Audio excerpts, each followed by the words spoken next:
I was never going to be a men's physique. Didn't have much of an off season. I like his physique better. I'm always very energetic. I will have to put me as one of the greatest. Mr. Olympia was won by the back.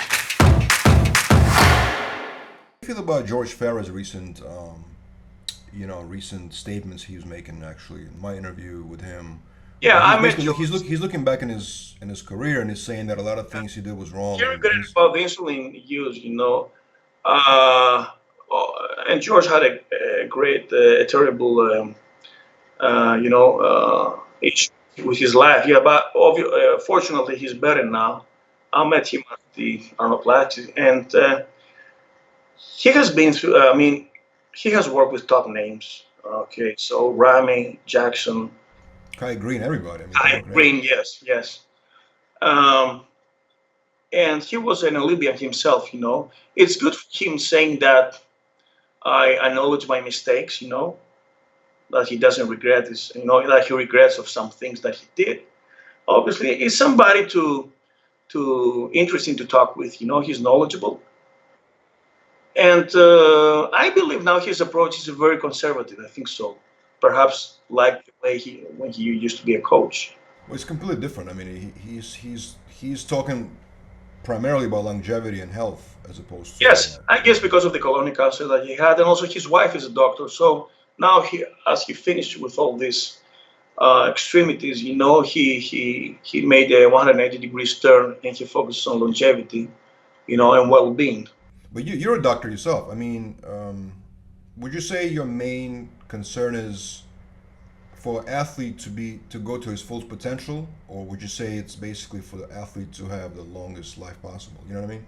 Depends on the goals. The rational thing is that after you retire, forget about everything and do your longevity thing, and live the life to the fullest, enough the chances you have taken. So you can still have a great body with all those things you took, but you have to live healthy. Now, there's some other people so vain that they don't stop the gear even in supermass of the 50s. And obviously, yes, they take the chances. But I don't know if they regret it if they become sick, and ill, if they have regrets about it. It's a personal choice, lad. No, I agree with you, of course. It is. Do you think that bodybuilding fans today, right, on social media are often conflicted because on one hand they want to see these mass monsters, on the other hand they always complain about they're taking too much steroids, they're on gear, and there's a lot of like 50-50, I'm saying? They complain to each other, about each other. Yeah, you got a point on that. Now, as Arnold said, we don't want bubble guts anymore, and we want the slim, tiny midsections, on the classic physique look, which is more mainstream. Now, the other people that pay the VIP ticket, the silver and the golden ticket, in order to see the match monsters, because it's a freak show and everything involves. Supplements involved, training equipment involves, gear involved. So the bigger the better, They're always going to be fans of big Ramy size, but they're all going to be perhaps more fans of Chris Bum's look, because it's more mainstream, more healthy, more beautiful to some, even though looks are subjective, sorry. So I'm a fan of the hardcore, but I also love to see these classic poses of the classic physique competitors. But I guess it's a business, so size matters. I want to ask you one more thing, and that question comes up a lot, right? A lot of people are asking.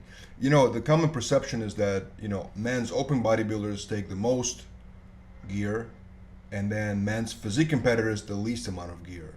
Is that accurate, depending on the size, the more gear you take, or is it deceptive?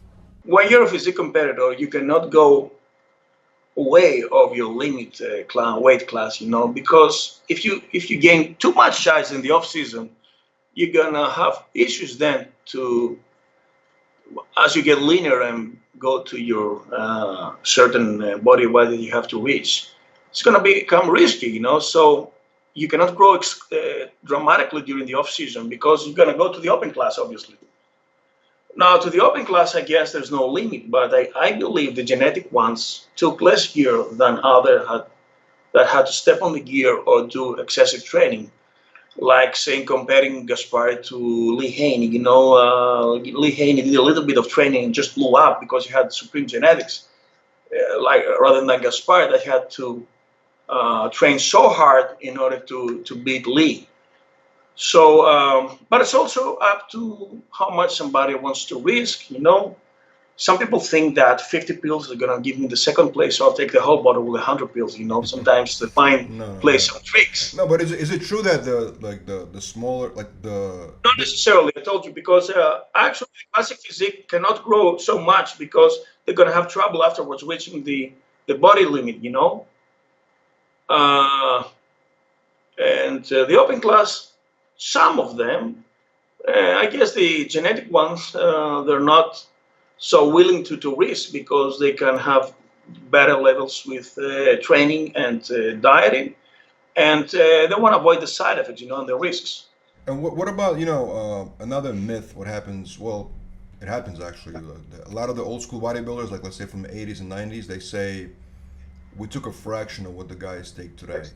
Would you say that's accurate or no? Yes, we can see that from the size, from the definition, from the hardness, the separation, everything. But the 90s bodybuilders look huge and they had all the... Yeah, but Lee Haney was the heaviest, was 250 in his last Olympia, you know, when he retired, and 250 now is something common. And he was also 5'10", I think. I believe so now. They use more things. Now, back in the 80s, they were not using insulin, IGF-1, perhaps some growth hormone synthetic in the late 80s, after the mid-80s. But obviously, now they have more agents like MGF, IGF-1, follistatin. You know, they're new games that steroids are something classic now that can give you the win in the nationals, or you can become a beach boy, but they're not. It's the basis, and you cannot grow just on steroids now. You need insulin, growth hormone, insulin-like growth factor, mechano growth factor, follistatin, you know, myostatin inhibitor. So it's getting crazy, this sport, you know. Synthol also, you know.